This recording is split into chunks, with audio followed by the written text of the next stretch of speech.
من الشيطان الرجيم بسم الله الرحمن الرحيم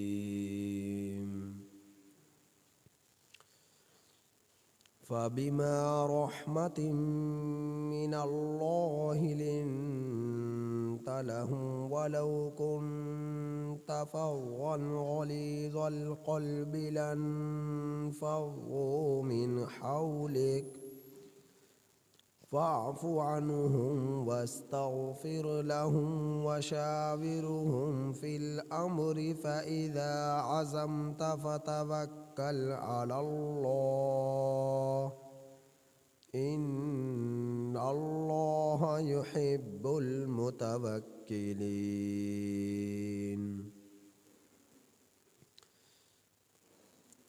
یہ سورہ آل عمران کی آیت نمبر 159۔ یہ سورہ آل عمران کی آیت نمبر 159۔ اس آیت کریمہ کا ترجمہ یہ فَبِمَا رَحْمَةٍ مِّنَ اللَّهِ، بسبب اللہ کی طرف سے رحمت کے، فَبِمَا رَحْمَةٍ مِّنَ اللَّهِ، بسبب اللہ کی طرف سے رحمت کے، لِنْتَ لَهُمْ، البتہ آپ ان کے لیے نرم واقع ہوئے، البتہ آپ ان کے لیے آپ نرم واقع ہوئے، وَلَوْ كُنْتَ، اور اگر آپ فَظًّا، سخت مزاج ہوتے، فَظًّا، سخت مزاج ہوتے، غلیظ القلب، سخت دل ہوتے، لَانفَضُّوا مِنْ حَوْلِكَ، تو یہ لوگ آپ کے ارد گرد سے بھاگ جاتے، فَاعْفُ عَنْهُمْ، سو آپ ان کو معاف کیجیے، وَاسْتَغْفِرْ لَهُمْ، اور آپ ان کے لیے بخشش طلب کیجیے، وَشَاوِرْهُمْ، اور آپ ان لوگوں سے فی الامر، معاملات میں مشاورت کیجیے، مشورہ کیجیے، فَإِذَا عَزَمْتَ، پھر جب آپ ارادہ کر لیں، فَتَوَکَّل، سو چاہیے کہ بھروسہ کرے، علی اللہ، اللہ پر، ان اللہ، بے شک اللہ تعالی، یحب المتوکلین، توکل کرنے والوں کو، بھروسہ کرنے والوں کو پسند کرتا ہے، محبت کرتا ہے۔ آپ غزوہ احد سے متعلقہ یہ بات سن چکے کہ غزوہ احد میں نبی کریم صلی اللہ علیہ وسلم نے 50 افراد کا دستہ جبل رومات پر مقرر فرمایا، اور یہاں تک کہ الفاظ آئے کہ فرمایا کہ تم نے اس جبل رومات کو چھوڑنا نہیں ہے، چاہے ہم لوگ شہید کر دیے جائیں، اور شہادت کے بعد پرندے ہماری بوٹیاں، ہمارے جسم کو نوچ نوچ کر کھا رہے ہوں، تب بھی تم لوگوں نے اس جگہ سے ہٹنا نہیں ہے، اس جبل رومات کو چھوڑنا نہیں ہے۔ اللہ کے رسول صلی اللہ علیہ وسلم نے اتنی تاکید فرمائی اتنی سخت قسم کی تاکید فرمائی، لیکن اس کے باوجود حضرات صحابہ اکرام رضی اللہ تعالی علیہم اجمعین میں کچھ نے غلط فہمی کی بنا پر اور اختلاف رائے کی بنا پر، کم فہمی کی بنا پر اس جگہ سے جب مسلمان فاتح بن چکے، فتح حاصل کر چکے، تو اس جگہ کو چھوڑ کر میدان احد میں آ گئے، جس کا نقصان یہ ہوا کہ اللہ کے رسول صلی اللہ علیہ وسلم کی بات پر عمل نہ کرنے کی بنا پر، جو کہ ان لوگوں سے یہ لغزش ہوئی اور غلطی ہوئی، بھول ہوئی کہ جو ذات جان بوجھ کر انہوں نے ایسا نہیں کیا، کم فہمی کی بنا پر، اختلاف رائے کی بنا پر ان سے یہ غلطی ہوئی اور اس جگہ پر آ گئے، تو جس کی وجہ سے نقصان یہ ہوا کہ 70 جانوں کا نذرانہ پیش کرنا پڑا، بہت بھاری نقصان ہوا، اور اللہ کے رسول صلی اللہ علیہ وسلم بھی زخمی ہوئے۔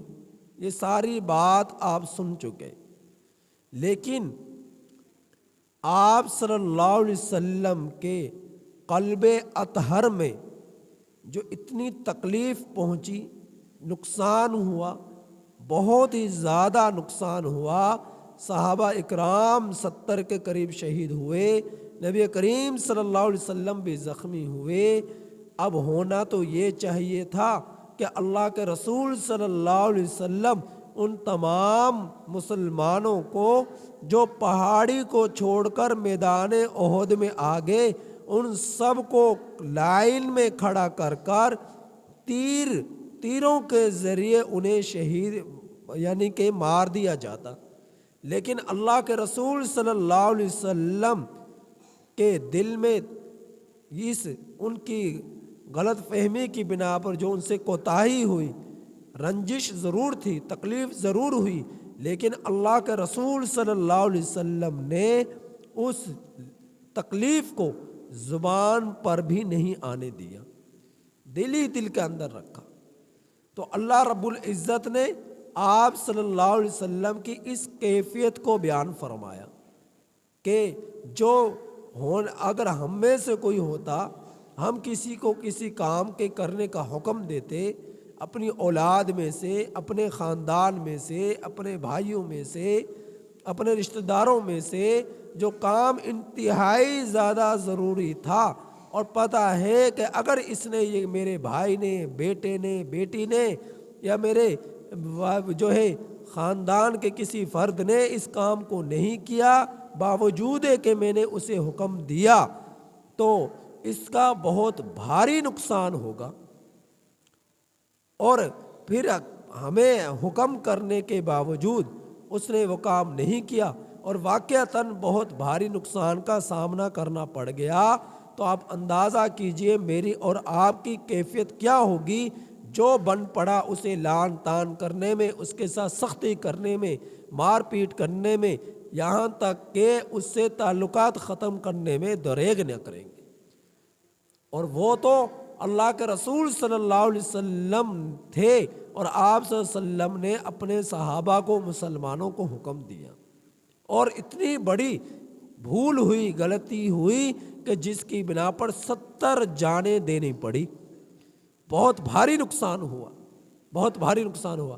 تو اللہ رب العزت نے اسی کے متعلق کہ جو آپ صلی اللہ علیہ وسلم نے انہیں اف تک نہ کہا، انہیں ڈانٹا نہیں، ان پر سختی نہیں کی، ان پر ڈانٹ ڈپٹ نہیں کی کہ تم نے میری بات پر عمل نہیں کیا، کہ وہ جو آئے تھے اور میدان میں آگے، جو ان میں بچ گئے تو ان کے ساتھ سختی کا معاملہ کرتے، ان کے ساتھ سختی کا معاملہ کرتے، لیکن اللہ کے رسول صلی اللہ علیہ وسلم نے ایسا نہیں کیا۔ اللہ رب العزت نے اسی کے طرف آپ صلی اللہ علیہ وسلم کے اس حسن خلق کے متعلق، نرمی کے متعلق، قوت برداشت کے متعلق، نرم مزاج کے متعلق اللہ رب العزت نے اس آیت کریمہ میں بیان فرمایا. کیا بیان فرمایا؟ سنیے. فَبِمَا رَحْمَةٍ مِّنَ اللَّهِ، بسبب اللہ کی طرف سے رحمت کے، یا آپ صلی اللہ علیہ وسلم کے دل میں جو نرمی تھی، دل سخت نہ تھا، قوت برداشت تھی، یہ بھی اللہ ہی کی ایک عطا تھی. تو فرمایا بسبب اللہ کی طرف سے رحمت کے، لِنْتَ لَهُمْ، البتہ آپ ان کے لیے، کن کے لیے؟ جو جبل رمات سے اتر کر میدان احد میں آگے، ان صحابہ کے لیے آپ سے کون مراد؟ لنتا، تا سے مراد اللہ کے رسول صلی اللہ علیہ وسلم ہے، کہ آپ جو ہے ان کے لیے، صحابہ کے لیے، مسلمانوں کے لیے، احد سے، جبل رمات سے میدان احد میں آنے والوں کے لیے آپ نرم واقع ہوئے، آپ نرم واقع ہوئے، آپ نرم مزاج واقع ہوئے. سب کے لیے ہی اللہ کے رسول صلی اللہ علیہ وسلم کے یہ معمول تھا، لیکن ان کی اتنی سخت قسم کی حکم کی عدولی ہوئی، اس کے باوجود آپ نے انہیں کچھ بھی نہیں کہا، برداشت کیا، کچھ بھی نہیں کہا. لِنْتَ لَهُمْ، آپ نرم واقع ہوئے ان کے لیے.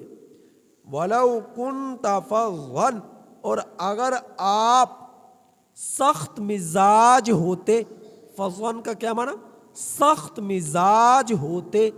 اور اگر آپ سخت مزاج ہوتے، بات بات پر غصے کا آنا، بات بات پر ڈانٹ ڈپٹ کرنا، بات بات پر لان تان کرنا، بات بات پر کھینچا تانی کرنا، تو یہ کیا ہے؟ سخت مزاج ہونا، قوت برداشت کا نہ ہونا، غصے کو نہ پینا، تو یہ کیا ہے؟ سخت مزاج ہونا.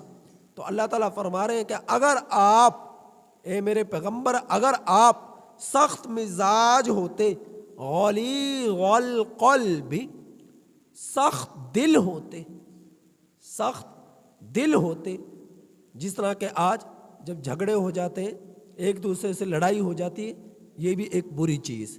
اور لڑائی ہو جانے کے بعد معاف کرنے کے لیے تیار نہیں، صلح کرنے کے لیے تیار نہیں، دور ہیں تو دور ہی ٹھیک.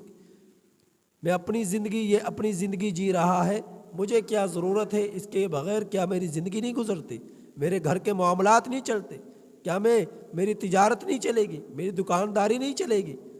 تو سخت مزاج، سخت دل ہونا کہ مجھے کسی سے کوئی تعلق نہیں، بس میں اپنی جو ہے زندگی گزاروں گا. جب یہ مجھ سے بولنا گوارا نہیں کرتا، تعلق رکھنا یہ مجھ سے پسند نہیں کرتا، تو میں کیوں کروں؟ سخت دل کا ہونا، بات بات پر روٹھ جانا، بات بات پر ناراضگیاں اختیار کرنا، تو یہ کیا ہے؟ سخت دل. اور معافی مانگی جائے تو معاف نہ کرنا، یہ کیا ہے؟ سخت دل. تو اللہ تعالیٰ فرما رہا ہے اگر آپ سخت دل ہوتے، سخت مزاج ہوتے، فَوَّن، سخت مزاج ہوتے، غلیظ القلب، سخت دل ہوتے، لَنْفَضُّوا مِنْ حَوْلِكَ، تو یہ لوگ آپ کے ارد گرد سے بھاگ جاتے، آپ کے پاس رکتے نہ، آپ کے پاس ٹھہرتے نہ، تو آپ سے یہ دور چلے جاتے. اگر آپ سخت زبان والے ہوتے، سخت مزاج والے ہوتے، سخت دل والے ہوتے، تو یہ لوگ آپ کے پاس نہ رکتے، آپ سے دور ہو جاتے. آپ صلی اللہ علیہ وسلم کے ساتھ یہاں تک معاملات آتے تھے کہ لوگ نبی کریم صلی اللہ علیہ وسلم کے چہرہ انور کے سامنے نبی کریم صلی اللہ علیہ وسلم سے ساحر کہتے، جادوگر، مجنوں کہتے، پاگل پن. اور آپ صلی اللہ علیہ وسلم کو جادوگر کہتے، دیوانہ کہتے، مجنوں کہتے، طرح طرح کی باتیں نبی کریم صلی اللہ علیہ وسلم کو برا بھلا کہنے میں، کرنے کے اعتبار سے وہ کسر نہ چھوڑتے تھے. جو بن پڑتا نبی کریم صلی اللہ علیہ وسلم کے چہرہ انور پر وہ کہہ دیتے. لیکن آپ صلی اللہ علیہ وسلم نے کبھی غصہ نہیں کیا، آپ صلی اللہ علیہ وسلم نے جواباً انہیں کوئی برا بھلا نہیں کہا، آپ صلی اللہ علیہ وسلم نے کبھی ان کے سے رخ نہ موڑا، ہمیشہ انہیں تبلیغ کرتے رہے، دین کی طرف لاتے رہے، اسلام کی دعوت دیتے رہے. تو نبی کریم صلی اللہ علیہ وسلم اس قدر نرم دل تھے، اس قدر قوت برداشت تھی، اس قدر نرم دل تھے۔ جب غزوہ حنین ہوا، تقریباً نبی کریم صلی اللہ علیہ وسلم کے ہجرت کے 8ویں سال، 8 برس ہجرت کے گزر چکے۔ جب 8 برس کے بعد سن 8 ہجری میں غزوہ حنین ہوا۔ غزوہ حنین مکہ المکرمہ سے تقریباً 20 میل کے فاصلے پر ہے۔ غزوہ حنین، جب غزوہ حنین ہو تو مقام جعرانہ یہ مکہ مکرمہ سے 20 میل کے فاصلے پر ہے۔ تو مقام جعرانہ پر غزوہ حنین کے بعد اللہ کے رسول صلی اللہ علیہ وسلم کے پاس، مسلمانوں کے پاس جتنا مال غنیمت آیا اس سے پہلے کسی غزوے میں نہ آیا۔ غزوہ حنین کے فتح کے بعد کہ 40,000 بکریاں آئی، 20,000 اونٹ آئے، اور منوں کی صورت میں سونا آیا۔ منوں کی صورت میں سونا مال غنیمت کے طور پر مسلمانوں کے حصے، مسلمانوں کے پاس آیا، نبی کریم صلی اللہ علیہ وسلم کے پاس آیا۔ 40,000 بکریاں آئی، 20,000 اونٹ آئے، 20,000 اونٹ آئے۔ تو کیا ہوا کہ آپ صلی اللہ علیہ وسلم جب مال غنیمت کو تقسیم فرما رہے تو نئے جو مسلمان ہوئے تھے ان کو اللہ کے رسول صلی اللہ علیہ وسلم نے زیادہ مال غنیمت میں سے دیا۔ جو نئے مسلمان ہوئے ان کی حوصلہ افزائی کے لیے، کچھ ایسے بھی تھے جن کو بالکل بھی نہیں دیا گیا، اور کچھ ایسے تھے جن کو بہت زیادہ دیا گیا۔ جو نئے مسلمان ہوئے تھے خاص طور پر ان کو، تو آپ صلی اللہ علیہ وسلم نے جو اللہ نے آپ کے دل میں ڈالا اس کے مطابق مال غنیمت میں سے نبی کریم صلی اللہ علیہ وسلم نے تقسیم کیا۔ تو اس وقت جب آپ صلی اللہ علیہ وسلم تقسیم فرما رہے تو ایک شخص کھڑا ہو گیا، ایک شخص کھڑا ہوگا، اور وہ شخص کھڑا ہو کر آپ صلی اللہ علیہ وسلم سے کہنے لگا، ما عدلت قسمتی کا یا محمد صلی اللہ علیہ وسلم، کہ اے محمد صلی اللہ علیہ وسلم تو نے تقسیم میں انصاف نہیں کیا، تو نے تقسیم میں انصاف نہیں کیا۔ تو اللہ کے رسول صلی اللہ علیہ وسلم نے ارشاد فرمایا کہ فَمَن يَعْدِلُ أَعْدِلُ، کہ اگر میں محمد اللہ کی سرزمین پر، اس دھرتی پر انصاف نہیں کروں گا تو پھر کون ایسا ہے جو اس زمین پر انصاف کرے۔ اللہ کے رسول صلی اللہ علیہ وسلم نے یہ ارشاد فرمایا، اللہ کے رسول صلی اللہ علیہ وسلم نے یہ ارشاد فرمایا۔ تو اس شخص نے آپ صلی اللہ علیہ وسلم سے ایک گستاخانہ انداز میں گفتگو فرمائی، یا محمد، نام نبی کریم صلی اللہ علیہ وسلم کے سامنے یا محمد کہہ کر بلانا یہ بے ادبی ہے، یہ گستاخی ہے۔ اگر بلانا تھا نبی کریم صلی اللہ علیہ وسلم سے بولنا تھا، پہلے نمبر پر تو اس نے اس طرح کے انداز میں بات کی، سراسر وہ گستاخی تھی، بے ادبی تھی۔ دوسرے نمبر پر نبی کریم صلی اللہ علیہ وسلم کا نام لے کر کہا، یا محمد تو نے تقسیم میں انصاف نہیں کیا۔ تو ہونا یہ چاہیے تھا یا محمد کے بجائے، نام لینے کے بجائے یوں کہتے، یا رسول اللہ، یا نبی اللہ، یا حبیب اللہ۔ اللہ کے رسول صلی اللہ علیہ وسلم کو ان پیارے انداز میں نام کے ذات پکارتا، بلاتا، لیکن نام لے کر نہیں۔ آپ صلی اللہ علیہ وسلم کا جو ذاتی نام تھا اس کے ساتھ نبی کریم صلی اللہ علیہ وسلم کو بلایا، اور عجیب انداز میں بھرے مجمع میں کھڑے ہو کر بلایا، پکارا کہ تو نے انصاف نہیں کیا۔ تو اللہ کا رسول صلی اللہ علیہ وسلم نے ارشاد فرمایا کہ اگر میں محمد اس دھرتی پر انصاف نہیں کرتا تو پھر کون کرے گا؟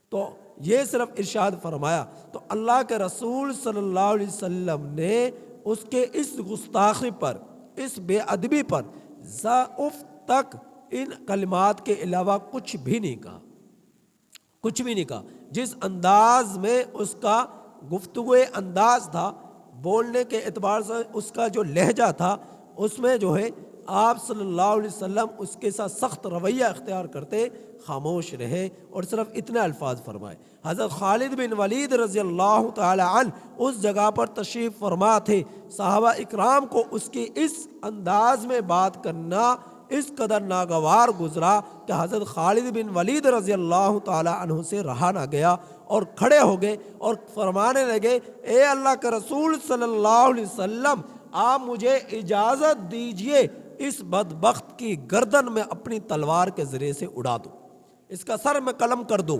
نبی کریم صلی اللہ علیہ وسلم نے منع فرمایا، فرمایا نہیں ایسا نہیں کرنا، ایسا نہیں کرنا۔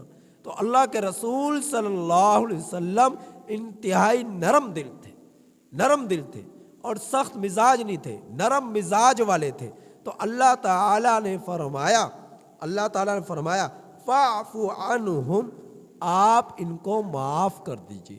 دل کے اندر تھوڑی بہت ایک رنجش تھی، تکلیف تھی کہ انہوں نے میری بات پر یہ لوگ پورا کیوں نہیں اترے، جب میں نے ان سے یہاں تک یہ بات کہہ دی کہ ہمیں چاہے شہید کر دیا جائے اور پرندے نوچ نوچ کر ہماری بوٹیاں کھا رہے ہوں، ہمارے گوشت کو کھا رہے ہوں، تب بھی تم نے اس پہاڑ سے اتر کر زمین پر میدان میں نہیں آنا، اس پہاڑ کو نہیں چھوڑنا، تو یہ لوگ کیوں آئے؟ تو اس کی تھوڑی تکلیف تھی، زبان پر نہیں آنے دیا، تکلیف تھی۔ تو اللہ تعالیٰ نے پچھلے آیت کریمہ بھی آپ سن چکے کہ انما استزلہم الشیطان، شیطان نے ان کو پھسلایا، ان کے اس عمل کے برے عمل کی بنا، اس عمل کی بنا پر جو انہوں نے کیا کہ وہاں سے اتر کے میدان میں آگے، یہ ان کا ذاتی فعل نہیں تھا، شیطان نے ان کو یہاں سے اترنے پر ان کے دل کے اندر وسوسہ ڈالا اور یہ یہاں سے اتر کے یہاں پر آگے وَلَقَدْ عَفَى اللَّهُ عَنْهُمْ، تحقیق البتہ اللہ رب العزت نے ان کو معاف کر دیا، تو آپ بھی ان کو معاف کر دیں۔ تو یہ جو دل میں تھوڑی بہت تکلیف تھی، اس کو بھی اللہ رب العزت نے آپ صلی اللہ علیہ وسلم کی اس تکلیف کو بھی دور کرنے کے لیے سفارشی بن کر کن کی طرف سے وکیل بنے، ان کی طرف سے سفارشی بنے؟ حضرات صحابہ اکرام رضی اللہ تعالیٰ علیہ مجمعین کی طرف سے۔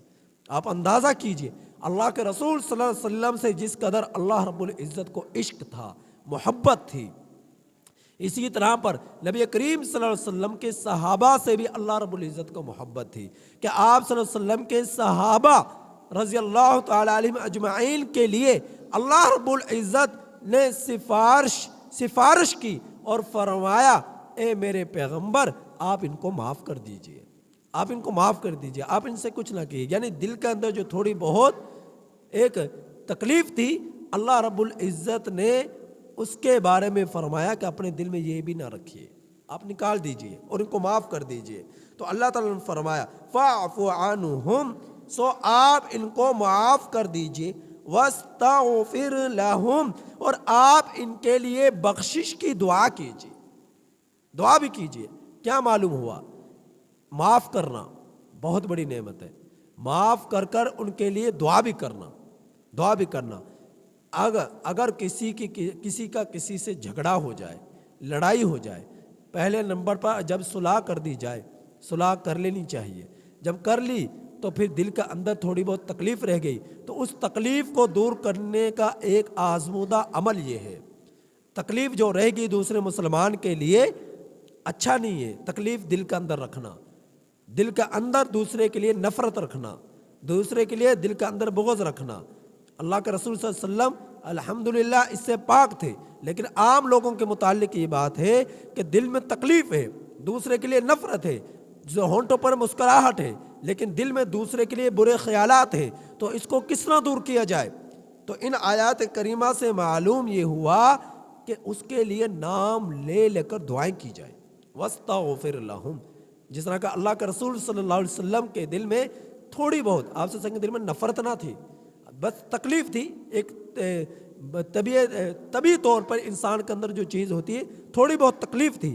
اللہ کے رسول صلی اللہ علیہ وسلم کی جو ذرا سی جو تکلیف دل میں تھی، اللہ رب العزت نے اس کے بارے میں فرمایا کہ اس کو بھی نکال دیجئے، اس کو بھی نکال دیجئے، اور فرمایا ان کے لیے دعا کیجئے، دعا سے کیا ہوگا؟ یہ تکلیف دور ہو جائے گی، یہ تکلیف دور ہو جائے گی۔ تو عام لوگوں میں، مسلمانوں میں جب کسی مسلمان سے کسی مسلمان کا جھگڑا ہو جائے، کسی بھائی کا کسی بھائی سے جھگڑا ہو جائے، لڑائی ہو جائے، تو پھر کیا کرے؟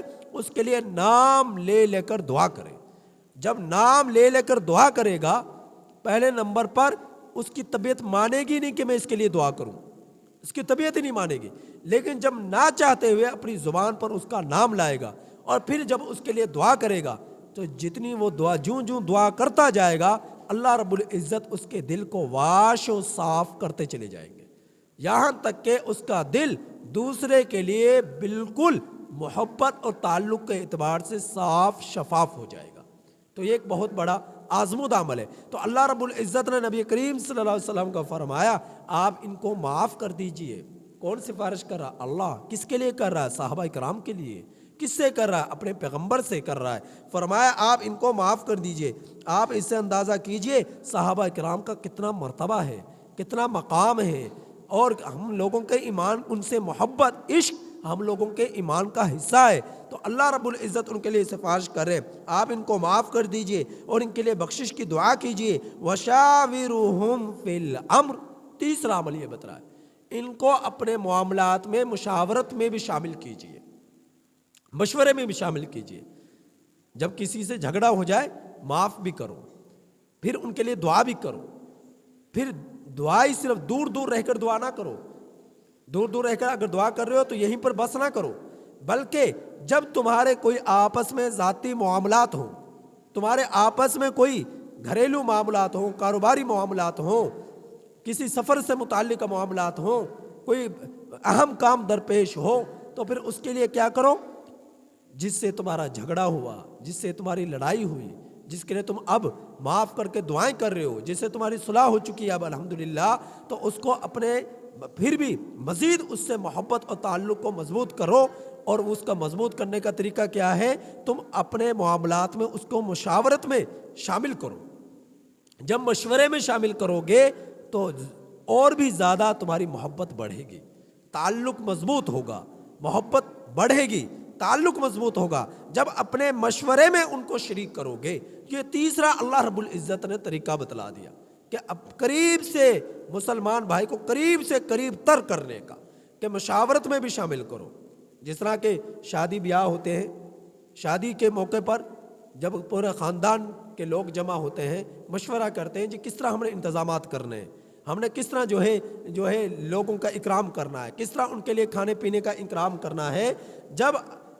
جب ایسے مواقع آتے تو اپنے برادری کو، اپنے بھائیوں کو جمع کر کر ان سے مشورہ کرنا، نہ یہ کہ نفرت بھرے انداز میں اور نفرت بھرے انداز میں ان سے دوری اختیار کرنا اور اپنے ذات کو ہی سب کچھ سمجھ کر معاملات کو ترتیب دینا، کہ اس سے کیا ہوگا؟ نقصان ہوگا۔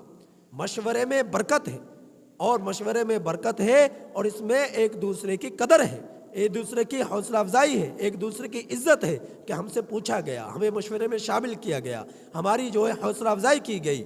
اور یقیناً جب کوئی مسلمان اپنی کسی ذاتی کام کے لیے اپنے مسلمان بھائی سے مشورہ کرتا ہے تو شریعت نے اسے بھی ہدایت دی ہے، دیانتداری کے ساتھ، امانت کے ساتھ، نیک نیتی کے ساتھ اپنے مسلمان بھائی کے لیے اللہ جو تیرے دل میں ڈالے ایسے اچھے اچھے مشورے اس کے سامنے رکھے کہ جس سے اس مسلمان بھائی کا فائدہ ہو، اس مسلمان بھائی کا فائدہ ہو۔ تو اللہ رب العزت نے تیسرا طریقہ بتلایا، وَشَاوِرُهُمْ فِي الْأَمْرِ، معاملات میں مشاورت کیجیے۔ اب یہ مشورہ کس میں کرنا ہے؟ نماز کے متعلق نہیں کرنا، زکوٰۃ کے متعلق نہیں کرنا، جب حج فرض ہو گیا تو حج کی فرضیت کے متعلق نہیں کرنا کہ میں ادا کروں یا نہ کروں، جب زکوٰۃ فرض ہوگی تو زکوٰۃ کے متعلق نہیں کرنا کہ میں ادا کروں یا نہ کروں، جب اللہ رب العزت نے جتنے بھی فرائض عائد کیے، جو احکامات قرآن میں ہیں، جو احکامات حدیث میں ہیں، جو احکامات صحابہ کرام کے اجماع سے ثابت ہیں، تو ان کے بارے میں مشورہ نہیں کرنا۔ ہاں کوئی ایسا مسئلہ ہے جس کا تعلق قرآن سے نہیں ہے، حدیث سے نہیں ہے، عظمت صحابہ کرام سے نہیں ہے، ایسا کوئی کام درپیش ہے، سفر کے متعلق ہے، شادی کے معاملات کے متعلق ہے، تو دین سے ہٹ کر، یعنی کہ جو معاملات جن کا دین سے تعلق نہیں، گناہ سے تعلق نہیں، گناہ کے بارے میں مشورہ نہیں کرنا، اور فرائض کے بارے میں مشورہ نہیں کرنا، مستحبات و سنن کے بارے میں مشورہ نہیں کرنا، یہ وہ ہیں جن کا فرائض سے، حرام سے اور مستحبات و سنن سے تعلق نہیں، جو معاملات زندگی میں کوئی کام ہے، مثال کے طور پر سفر کروں یا نہ کروں، اس بارے میں مشورہ کرنا، کس جگہ پر ٹھہراؤ کروں، کس رشتہ دار کے ہاں رکوں، اس بارے میں مشورہ کرنا۔ یہ مشورہ ان چیزوں میں جب کرنے کے ساتھ تم سفر کرو گے، معاملات کو ترتیب دو گے، اس سے کیا ہوگا؟ اللہ رب العزت سفری نقصانات سے حفاظت فرمائیں گے۔ طبیعت سے ہٹ کر معاملات جو تکلیفیں پیش آنے والی ہیں ان سے حفاظت فرمائیں گے۔ تو اللہ تعالیٰ نے نبی کریم صلی اللہ علیہ وسلم کو ہدایت دی کہ آپ ان صحابہ کو اپنے مشاورت میں شامل کیجئے اور ان سے مشورہ کیجئے۔ جب ان سے آپ مشورہ کریں گے تو پھر کیا ہوگا، آپ کے دل میں اگر مزید تھوڑی بہت کوئی رنجش ہوگی اور تو وہ بھی اللہ رب العزت ختم فرما دیں گے۔ تو فرمایا فَإِذَا عَزَمْتَ، جب آپ مشورہ کر لے پھر کیا کرے، فَتَوَكَّلْ عَلَى اللَّهِ، پھر اپنے رب پر بھروسہ کیجئے، پھر اللہ پر چھوڑ دیجئے۔ اب اللہ تعالیٰ جو چاہیں گے وہ ہمارے حق میں بہتر فرمائیں گے۔ تو فَتَوَكَّلْ عَلَى اللَّهِ، سو اللہ پر بھروسہ کیجئے۔ إِنَّ اللَّهَ يُحِبُّ الْمُتَوَكِّلِينَ، بے شک اللہ تعالیٰ بھروسہ کرنے والوں کو پسند کرتا ہے۔ پہلے تھوڑے بہت، ایسا نہیں کہ پہلے خود تو اپنے ہاتھ پاؤں سے کچھ کوشش نہ کرنا، تھوڑی بہت محنت نہ کرنا اور اللہ رب العزت پر توکل کرنا، ایسا نہیں کرنا۔ پہلے خود کوشش کرنا، کسی بھی کام کو کرنے کے لیے، کسی بھی معاملے کو ترتیب دینے کے لیے پہلے خود کوشش کرنا، ہاتھ پاؤں مارنا، اور اس کے بعد اللہ رب العزت پر بھروسہ کرنا، اس کے بعد اللہ پر بھروسہ کرنا۔ تو جب اللہ پر بھروسے کے ساتھ زندگی بسر ہوگی تو اللہ رب العزت اس کا آنکھ بن جائیں گے جس سے وہ دیکھے، اللہ اس کا ہاتھ بن جائے گا جس سے وہ پکڑے، اللہ اس کے پاؤں بن جائے گا جس سے وہ چلے۔ تو اس کا اللہ رب العزت کے پر بھروسے کے ساتھ جب زندگی بسر ہوگی تو اللہ رب العزت اس کی آنکھیں، اس کے ہاتھ، اس کے پاؤں بن جائیں گے، گویا کہ اللہ کی مدد ہمیشہ اس کے ساتھ شامل حال رہے گی۔ اللہ تعالیٰ سے دعا ہے کہ اللہ تعالیٰ ہمیں ان آیات کریمہ کی کامل سمجھ عطا فرمائے۔